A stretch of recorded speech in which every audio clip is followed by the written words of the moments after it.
नमस्कार, स्वागत आहे तुमचं मनीषा कॉर्नर मराठीमध्ये। रात्रीच्या जेवणासाठी आज आपण बनवणार आहेत मसाला पुलाव।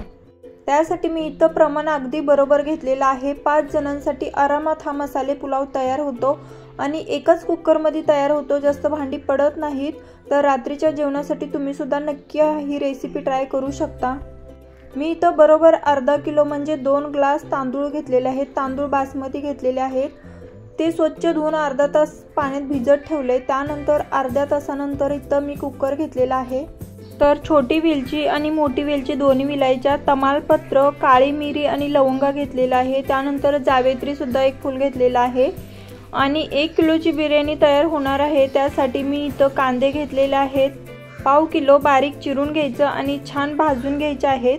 कांदा छान भाजला गेला की त्यानंतर आपल्याला इथं टाकायचं आहे सुरुवातीला टोमॅटो टाकायचं। लाल भडक झालेलं टोमॅटो, 1 टोमॅटो घेतलेला आहे।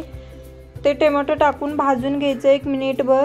त्याच्याने कलर सुद्धा छान येतो आणि पुलाव सुद्धा चविष्ट लागतो।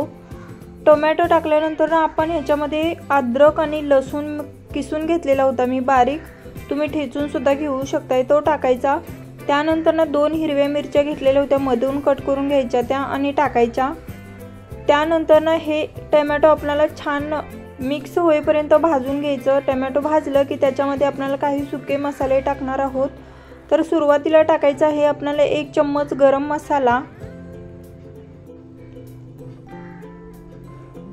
गरम मसाला टाकला की टाकायचं अर्धा चम्मच धने पावडर आणि तुम्ही जे घरगुती तिखट वापरता ते नाही टाकायचं, तर बेडगी मिरचीचं लाल तिखट टाकायचं। त्यानंतर अर्धा चम्मच हळद टाकायची। आता हे मसाले सुद्धा आपल्याला छान भाजून घ्यायचे आहे, त्याच्यामुळे त्याचा वास निघून जाईल एवढ्या प्रमाणात। त्यानंतर आपण इथं अर्धी वाटी दही घेतलेला आहे। दह्यामुळे पुलावला छान चव येते, टेक्स्चर सुद्धा एक वेगळंच येतं। तर दही टाकल्यानंतर एक 10-15 सेकंद असं परतून घ्यायचं आणि जो आपण तांदूळ भिजत ठेवलेला होता तो सुद्धा नितळायला ठेवलेला मी। मसाले छान भाजलेले आहेत। तर आता आपण याच्यामध्ये टाकणार आहोत काही भाज्या। तर सुरुवातीला मी 1 गाजर घेतलेला आहे, अर्धी वाटी होईल एवढं गाजर आहे, बारीक कट करून घ्यायचं। त्यानंतर अर्धी वाटी परसबी घेतलेली आहे। अर्धी वाटीच आपल्याला फ्लावर सुद्धा घ्यायचा आहे आणि 1 बटाटा कट करून घेतलेला। मूठभर होतील एवढे काजू सुद्धा घेतलेले आहेत, ते सुद्धा टाकून घ्यायचे।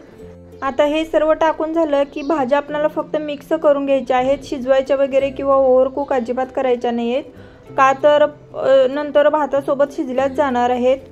तर भाज्या छान मिक्स झालेल्या आहेत आणि तांदूळ सुद्धा मी सांगितल्याप्रमाणे पाणी नितळायला ठेवलेला। तर आता तो आपण तांदूळ ह्याच्यामध्ये टाकून घेऊयात। भाज्यांना कलर किती छान आलेला आहे, छान एकदम भारी दिसतात। त्यानंतर मी इथं वाटी भरून वाटाणे सुद्धा टाकलेले आहेत। हिरव्या वाटाण्याशिवाय पुलावच बनणार नाही। त्यानंतर आता तांदूळ टाकून घेऊयात आणि तांदूळ सुद्धा भाज्यांसोबत छान मिक्स करूयात।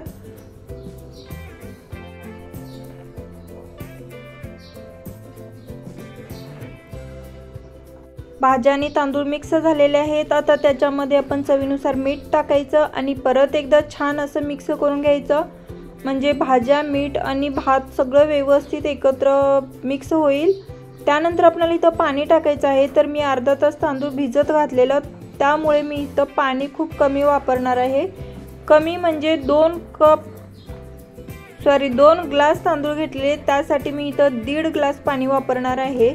आणि आता तुम्हाला हे पाणी कमी वाटेल, पण तांदूळ भिजल्यामुळे एवढ्या पाण्यात तेवढं प्रमाण बरोबर होते भात शिजण्यासाठी। त्यानंतर वरून आपल्याला तूप सोडायचं आहे आणि बारीक गॅसवरती 15 मिनिट होईल एवढा आपल्याला हा भात वाफवून घ्यायचा आहे। 15 मिनिटात 1 शिट्टी होते आणि तुम्ही बघू शकता 15 मिनिटानंतर आपला हा पुलाव किती सुटसुटीत झालेला आहे, किती छान झालेला आहे, मोकळा मोकळा, आणि थंड झाल्यानंतर अजून मोकळा होणार आहे। तर असं ही मसाले पुलावाची रेसिपी तुम्ही 5 जणांसाठी रात्रीच्या जेवणामध्ये आरामात बनवू शकता, किंवा पाहुणे येणार असतील तरी सुद्धा तुम्ही हे बनवू शकता। रेसिपी आवडल्यास लाईक करा, कमेंट करा, शेअर करा आणि सबस्क्राईब जरूर करायला विसरू नका।